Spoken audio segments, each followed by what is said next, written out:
While the country was on lockdown, there was a rare addition, one of a different stripe, to the Safari Eco Park in Chaguaramas.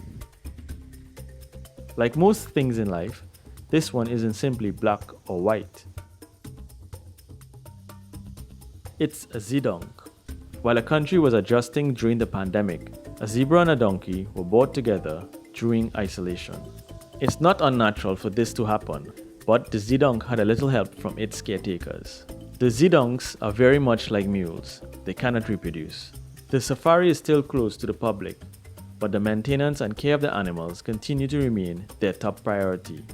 And as we found out, a lot goes into helping the animals.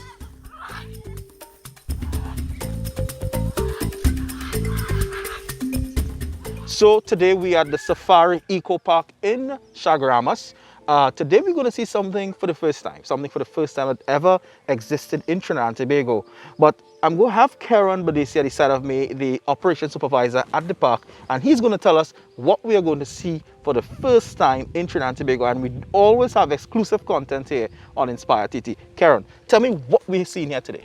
All right, so today you all are in for a treat because you all would be the first to actually see our newly born Zedonk. So our Zedonk was born November last year, the 15th to be exact, right, at 2 a.m. in the morning, right? What is a Zedonk, please? What is a Zedonk? What is a So Zedonk? a Zedonk is a cross between a donkey and a zebra, right? In our case, the male is the father, so it's called a Zedonk.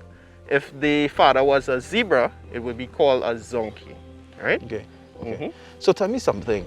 Why is this natural? What is happening here? Is this a natural thing or? Right. Yeah. So it can occur naturally in the wild because both species belong to the equine, right? And they can crossbreed naturally without human intervention. So we had 2 male donkeys and we currently have 1 female zebra, right? And we're always trying to expand our animal collection. So we figured, why not, right? Because this would be something very rare, the first in the country and the first in the Caribbean, I believe. Right? Okay. So tell me something, Karen. We are here at the Safari Park. We are not seeing people, the place is closed, you all are doing renovations. How has it been in regards to in the last year because of the COVID and the restrictions? How has it been for this type of business? Right. Business has been very slow, right? Very difficult. However, we had invested in our agriculture, so we also plant for our animals.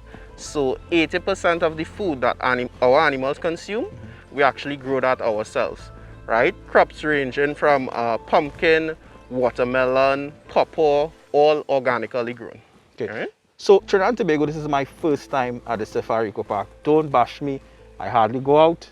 But the thing about it is that we're going to take a tour now of what the Safari Eco Park has in store for us. And what we're going to do is see this Zedonk. That's going to be the last thing you're going to see. I know you're all interested, you're all on your seats excited to see this, but that will be the last thing you'll see, the Zedonk. All right, Michael, let's go.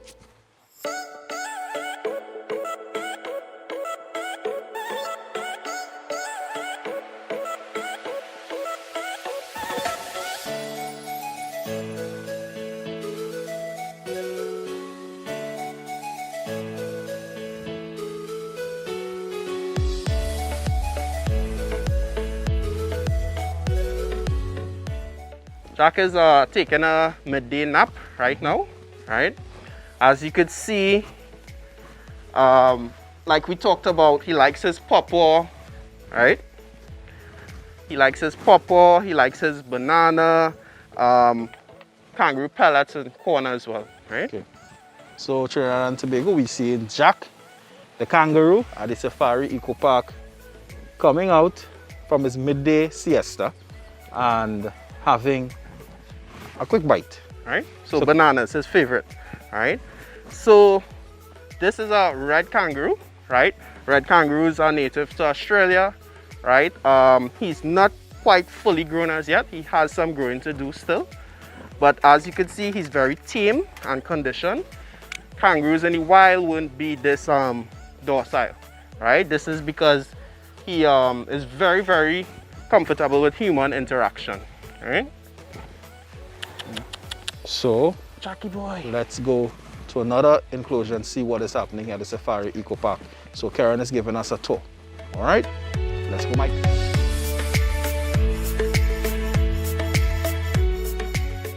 So you may be asking, why am I on this side of the fence? It's because he's not that docile to people who are strangers to his enclosure. So for my safety, you know, Karen decided to keep me here just in case, you know, and that shows the level of, you know, professionalism that happens here at the Safari Eco Park in Chaguaramas.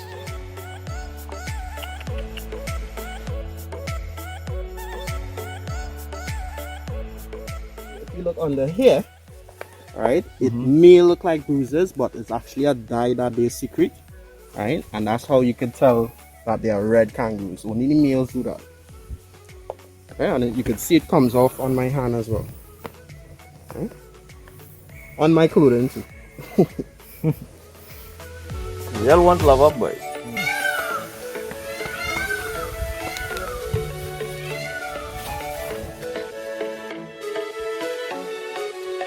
So we are currently walking in the Safari Eco Park. I mean, it's a spectacular place. You know, you're seeing animals that you don't normally see. Not some of them not indigenous to Trinidad. Karen, tell me something. What we walking up to here now? Right, so to the right of us we have our camels. Right, this big guy right here is Aladdin. He's a dromedary camel. What's that? What Right, makes him so different? dromedary meaning that they're from the Middle East, right? And you He's can pet him. Yeah, you can't touch him. Yes, Aladdin. Where's your He's mat? tamer as well, Yeah. right? And for And food, Aladdin. down to the back we have Jasmine, right? Yes. That's the female. So we have male and female, right? Yeah. With hopes of breeding. Breeding. them. Okay, nice. Aladdin. So Aladdin was what? He was imported, or he was Yeah, bred in imported. captivity? What? Yeah, captive bred and imported. Okay, great. Nice. So you can feed him. You can. Yeah, you can feed him. He mainly eats grass during the day. He likes things like carrots. That's what we give them as treats. Yeah. And he's coming close to Michael. Wow. Yes, Aladdin. Look like he likes love up. Yep. Like this is look like the. Yes, yes, yes. Why is he growling? That's just how they communicate, right? So he's growling because he's seeing new faces. He's saying, "Oh, they open back. We see new people." So when you see seeing what is happening with not just the eco park, but in regards to other parks, you're seeing Azerite, you're seeing all of these other places having difficulties. What do you all see as being the catalyst to start operations, as well have a forecast to begin?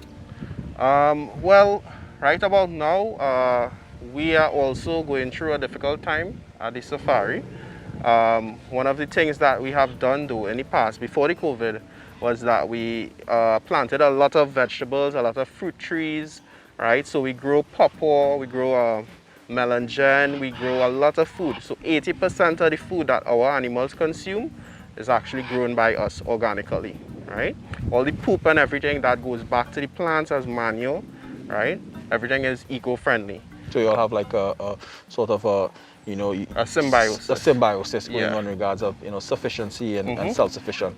All right, so we saw Aladdin up close. So now we are gonna go further in and look at what is being offered here at the Safari Eco Park. So we're gonna talk some birds now, and then we're gonna still have you waiting to see the Zedonk. Right.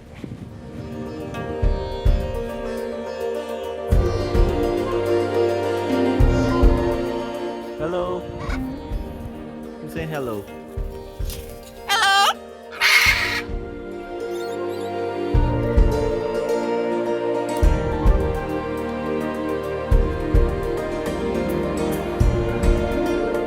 So All right, let's Karen. So we come here to see the birds now. Right? So Otto did the first part of the tour, and I'm doing the second part. All right, nice. I know you always giving me a little warning. Well, who's that guy up there? All right, so that's Pali up there. He's a cockatoo, right? Very curious. He's coming down right now. let's go straight ahead. He wouldn't fly out? No, he wouldn't fly out. You just Okay. have to not pet him. Right? So come this way. So we had to avoid getting a That's bite. all. Come. So you want me to go ahead? Yeah, you go ahead. Okay. Sydney would let me see if you come down on the stick. Alright, so we're coming into the bird closure and we already have an escapee. Polly the parrot. But we found him. That was quick. So we entered the first gate and now we're in the second gate. This way. Karen, I've seen a wide variety of birds. Birds, here. right? So most of our birds inside here is actually native to Australia, right? Yeah. So you have the lorikeets, right? That's the blue. The ones with headed. the green wings, yeah, Okay. blue head, right? Okay. Those are the lorikeets. These here, whoops. Yeah, so those are the Lorikeets. lorikeets on top. We have two king parrots, right? Male and female. The pretty one is the male, right?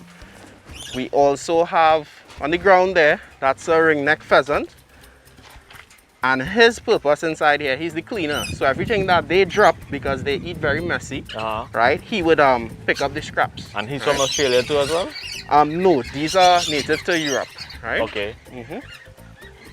All right, and What is then- what is it going to maintain a space like this, especially for exotic birds like this? It's a lot of dedication and a lot of round-the-clock work, right? So we have people working on shifts as early as 6 o'clock in the morning, 6 o'clock in the afternoon. We have people here taking care of the animals, even at night. So when people come and eventually come into the safari, are they allowed into the enclosure? Yes, this particular enclosure, yes, it's designed to be a walk-in enclosure, so people can have a closer interaction with the animals, right, for more appreciation. Karen, if you had a message for kids who are out there and who want to have that interaction with animals and they can't really come into this physical space, what would you advise them to do as somebody who takes care of animals? Right, my advice is Trinidad, we are very lucky to have a diversity of birds, right in your backyard. You could put out some fruits, some pawpaw, banana, seeds, nuts, anything like that. We have hummingbirds as well. So get to appreciate your local wildlife, right? And grow your enthusiasm from there. Are these aggressive birds? No, not aggressive. They won't attack you, but they're very vocal, as you could hear. Yeah. Right? They feed on, they love nectar as well. They like pawpaw and watermelon is their two favorite fruits. Well, you heard it from Karen. You're allowed into the enclosure if you come to visit the safari. I think you're designing so that the kids could have that interactive. Yeah, so that's why action we with have the animals, double right? door so that people could come in before we,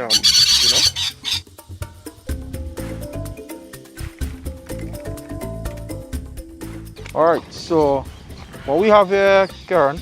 Right, so we have some treats, carrots here for our camels. Right, Healthy this stuff. is very nutritious for them and they love it. Right, our camels, they actually know their name, right? So Aladdin, come. Aladdin and Jasmine. Jasmine.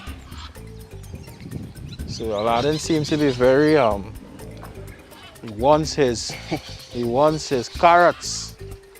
Jasmine, Aladdin, good boy.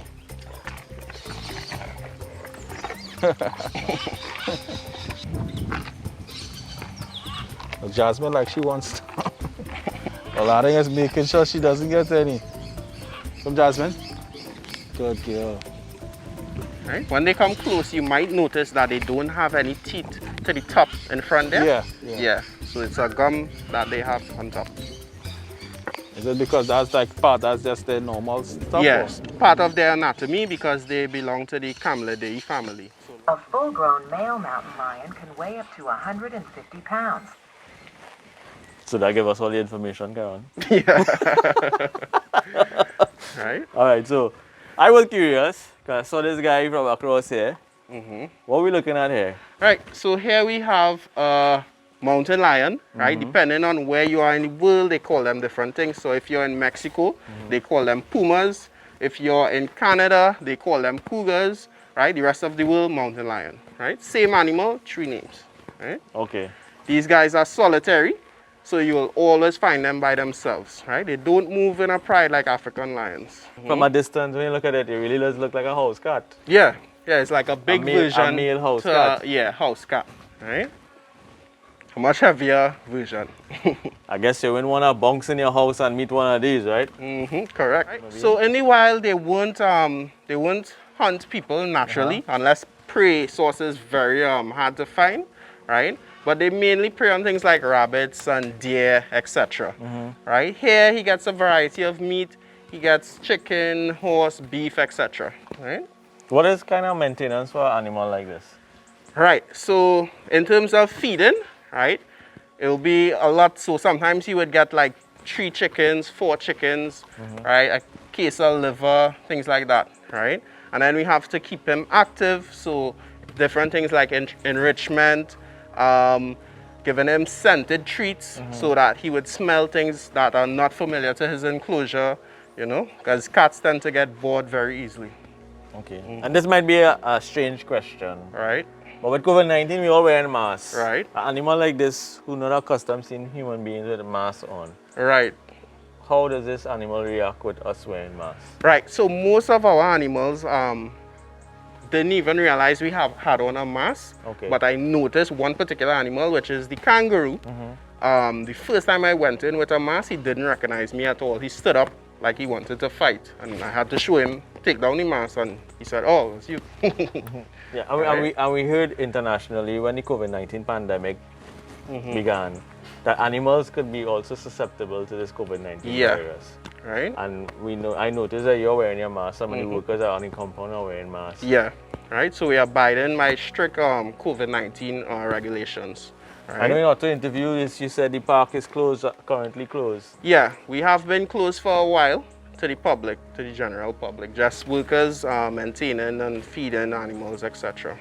Okay, so what else we have in store on this store? Right, so the next animal, right, is a bit more interactive, and this one you can actually touch, pet, walk, etc. So we'll show you that in a while. His name is Cusco. All right? Okay, let's go meet Cusco.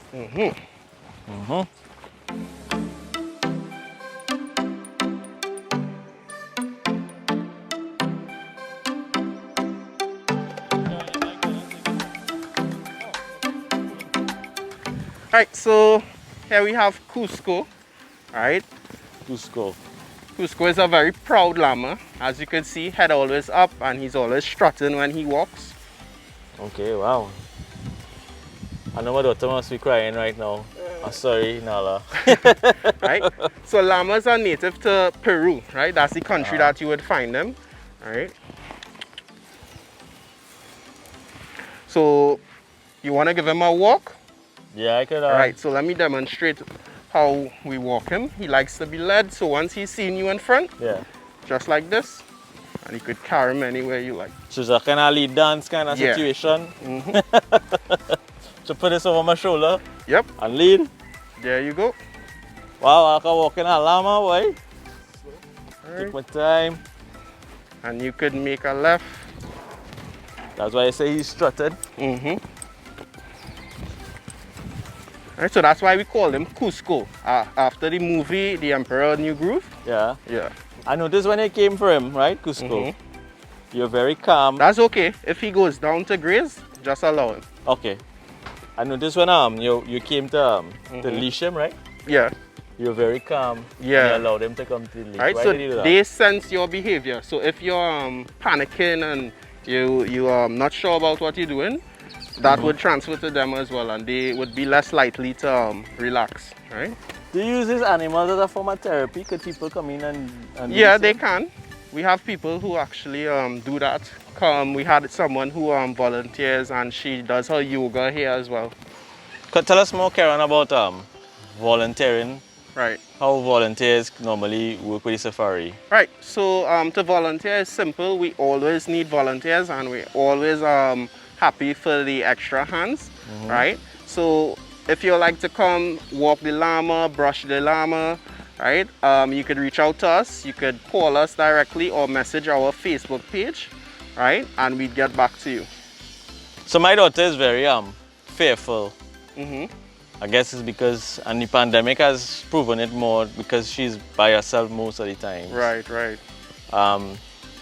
What you would suggest how to use an animal as a form of therapy for somebody like that? Right. So if she comes to the park, right, and she gets to experience animals, you know, these animals are very tame. They're not like what people typically expect, right? A lot of time people come here and they're blown away by how tame our animals are. And that's because we interact with them constantly on a daily basis, right? So touching the llama, grooming, petting, getting to pet the kangaroo, feed the camels as well is very relaxing. It's a form of relaxation. Getting to bathe, to shower the pony, right? So it's very fun. I mean, who could say that they showered a pony before, right? It's very fun and interactive. Selfie time, Otto. Wow. Good boy, Couscous. Up next is the donkey and the zebra, and what we've all been waiting for, the Zedonk, right? Yeah? Alright, great.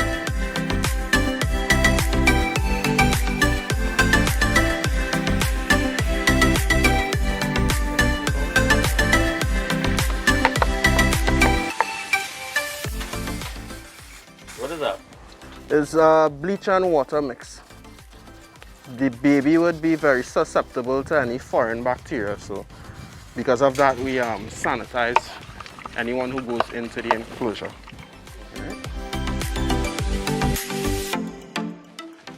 We just sanitized a bit, so we are now going a further step inside the enclosure to see the Zedonk. I know many of you all have been waiting and anticipating to see the Zedonk. I myself and Karen is going to take the lead here as we go forward. So we're gonna approach them very relaxed, right? We don't want to spook them. Here they are, right? Yeah. So this is the moment we have been waiting for to see the Zedonk. And just to recap, Karen, what is a Zedonk? Right, so a Zedonk is a cross between a zebra and a donkey, particularly the mother being a zebra and the dad being a donkey, right? So the mother, she was imported, right? As we know, zebras are native to Africa. Yes. And we have our donkey over there, the father, right? And he's a Trini, right? So it's a Douglas. Yeah, what we call a dogo. So we have a Douglas in the Safari Eco Park, Trinidad. So just it's actually amazing to see these animals so close up here in the Safari Eco Park. And you're seeing the mother zebra there and the baby Zedonk moving across there. Tell me something, Karen. When you look at life expectancy of these animals, what are the life expectancy? Because people will say that it's a deform or stuff like that. You know, what is the life expectancy of these animals, and are they just actually as healthy as any other donkey or zebra? All right. So an offspring like this would actually have more hybrid vigor than the parent, so they would be more resistant to our local pests and diseases than the mom, right? They would have similar life expectancy to both parents because they are both equines, right? However, they are sterile, right? Meaning that they are unable to reproduce, right? Now, our baby Zedonk here was born in November, right? Last year, the 15th of November, right? We had a vet on site, right? Ready to respond 24/7 because it was a very exciting moment for us, right?